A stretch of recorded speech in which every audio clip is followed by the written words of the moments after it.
Donc, bonjour, je m'appelle Emeline Baume. Je suis élue à la métropole de Lyon et aussi à la ville de Lyon.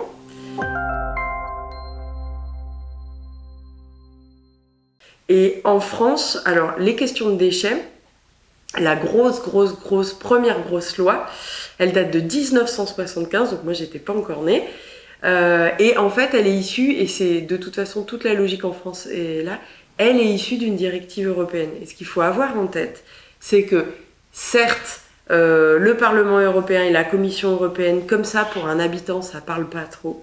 Mais en fait, tout ce qui a bougé en matière de déchets et d'économie circulaire, c'est arrivé grâce à l'Europe.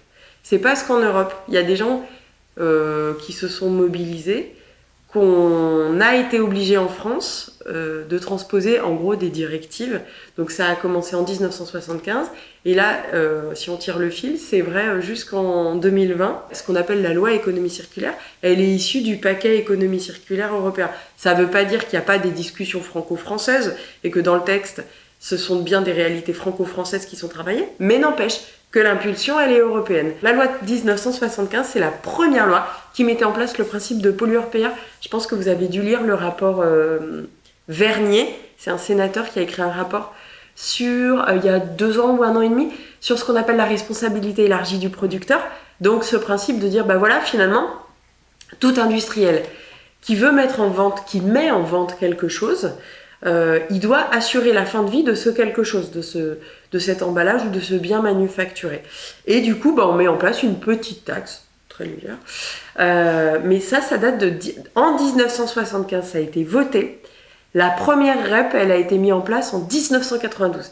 De 1975 à 1992, il ne s'est pas passé grand-chose. Il y a eu des petits trucs sur le verre, mais il ne s'est pas passé grand-chose, c'est pour vous dire. Donc 75, tac, tac, tac, tac. Après, il y a le Grenelle de l'environnement, donc début des années 2000.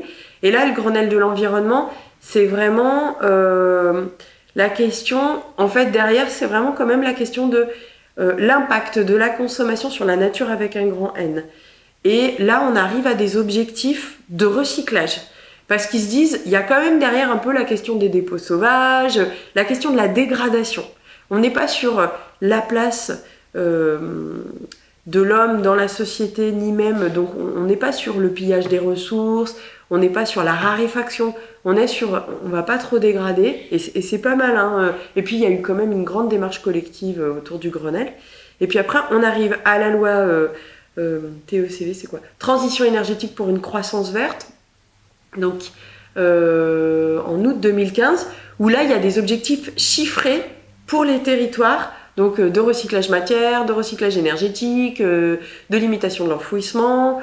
Voilà, c'est la première fois qu'on a des objectifs très précis à horizon cette année, à horizon 2020 c'était. Voilà, et j'ai oublié juste un petit peu avant, il y a une loi qui est passée un peu inaperçue. Il y a eu la loi Hamon sur l'économie sociale et solidaire, et dans cette loi, il y a de la création de REP, ils ont fait passer des REP là-dedans, donc pour les pneus entre autres, et puis il y a le principe de la réparabilité qui est passé, mais c'est passé complètement inaperçu. Mais n'empêche que ça, il y a des acteurs qui ont pu s'appuyer sur cette loi pour expliquer aux collectivités que s'ils étaient légitimes. Donc on a ESS, TECV, et puis après, donc hop, il y a eu une élection. Il y a eu donc la démarche pour une feuille de route économie circulaire qui préfigurait la loi dite économie circulaire, lutte contre le gaspillage.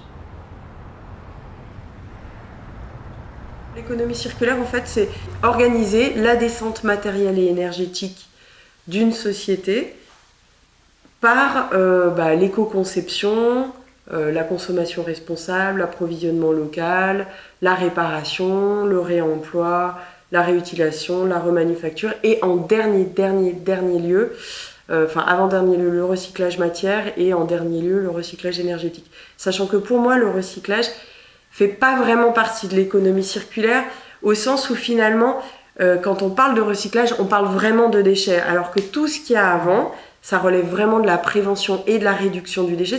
On ne parle pas de déchets, on parle de matière et de matériaux. C'est très important pour moi, c'est pour ça que je dis beaucoup. Le premier enjeu, c'est de faire circuler les matières et les matériaux. Avant de culpabiliser l'habitant, il faut lui dire, voilà, plutôt que de stocker dans ta cave, dans ton grenier, dans ton placard, désencombre-toi. As-tu vraiment besoin de tout cela ? Ça, c'est pour le côté habitant. Mais il y a aussi le côté organisation économique, avoir des hommes et des femmes qui sont porteurs donc, de ces nouvelles solutions et donc de ces nouveaux modèles économiques. C'est pas en disant aux consommateurs yaka faucon que les choses vont changer. C'est bien en changeant la structure des organisations économiques que la structure de nos sociétés va changer.